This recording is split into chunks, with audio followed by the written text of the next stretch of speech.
Okay, so today we're going to be going over how to add an infinite loader functionality using Adonis. And specifically, we're going to be using the paginate method, which is bound to a model using Lucid to make this happen nice and easily. So first and foremost in your terminal, let's go ahead and create our project. So let's run npm init adonis-ts-app at latest.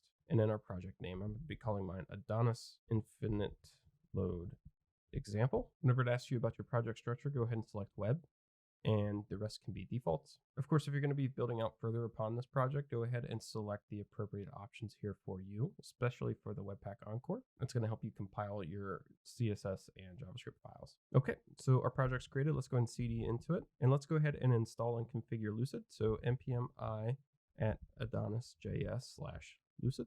And then let's use the ACLI to configure it within our project. So node ace configure at adonis.js/Lucid. And again, Lucid is Adonis's ORM. I'm going to be using MySQL. Go ahead and select which database driver you're going to be using. And I'll go ahead and take my instructions in the terminal. Go ahead and select the appropriate driver options that you selected for your particular database type. I used MySQL, so I'm going to copy the MySQL ones. And then let's open up our project within our text editor of choice. I'm going to be using Visual Studio Code. And once you get that open, go ahead and open up your env.ts and drop those configurations within there. That just ensures that we have everything configured within our environment variables that our application is going to require. So go ahead and save that and jump into your .env file and make sure that your new database driver properties here are correct. I need to change my user from Lucid to root and give that a save, and that should do it. Okay, so for our particular example here, we're going to be using posts to load in our infinite load. And since we're going to be using the paginate method, we're going to make use of Lucid's paginate method off of the model. So we're going to need a model. So let's jump back into our terminal and let's run node ace make model, and we'll call this post. However, we're also going to want a controller and a migration file for these as well. So let's do -mc, and both of those will be created in addition to our model. Okay, so let's jump into our database migration and our post migration here. I am going to be replacing these two timestamps here with a single call to table.timestamps and pass in true to that. And then our columns for this is going to be a string of title and a string of summary. We're going to keep it nice and simple for this lesson. So let's go ahead and run our migration, make sure that everything gets created okay within our database. So let's do node ace migration run. Okay, so that ran okay. So now we have a table called posts within our database. So let's go ahead and configure our model. So let's jump into app models and our post model, and let's add those columns that we just added with our migration into our model. So we'll have a column, which is a public title of type string, and another column, which is a public summary of type string. Give that a save. Now, in order to give this a proper test, we're going to need multiple records within our database. So to do that, and since we have a model here, we can go ahead and make use of model factories. So let's jump back into our database directory, and we have a factories directory here with an index file within it. We're going to go ahead and mutate this.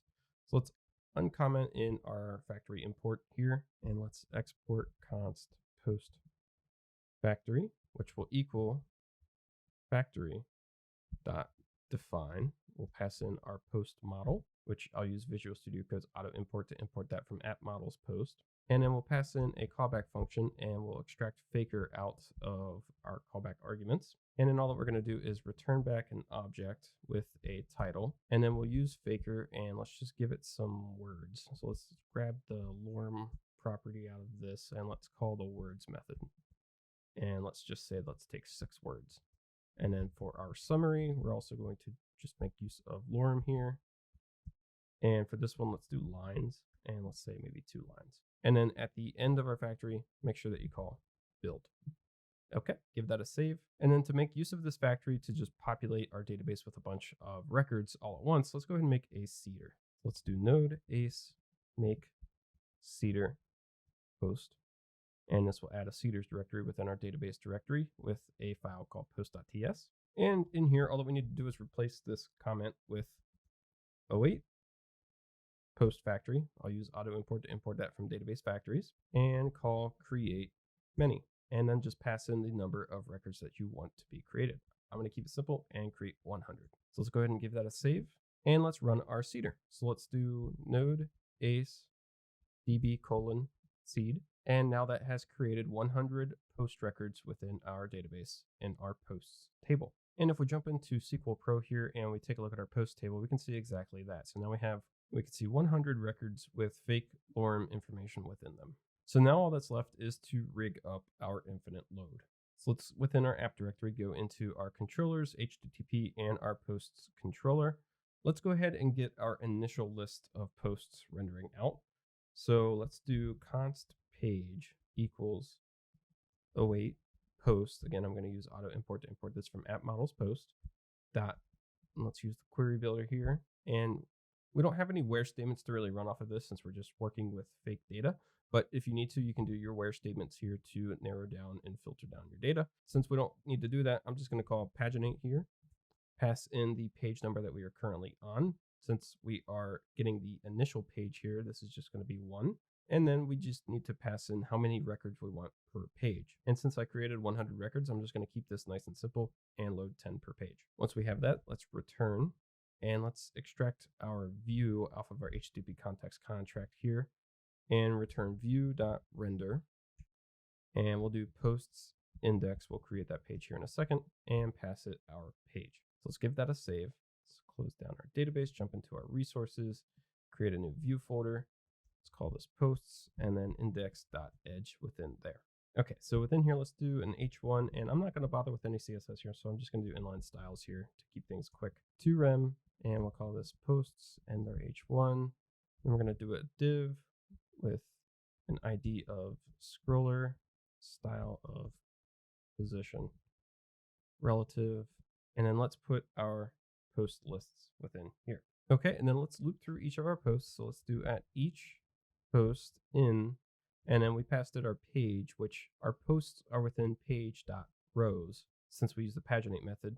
And then we can end our each here, and let's wrap these up within a div, and let's just give them a nice padding so that we have something to actually cause some scrolling. End our div.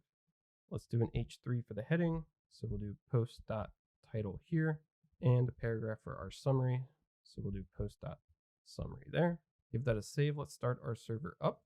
So node ace serve -watch. Let's add in our route for this page. So if we jump into our start directory and go to routes.ts, we can do route.get/posts, pass this our posts controller index method, and let's call this posts index. Give that a save, jump back into our browser.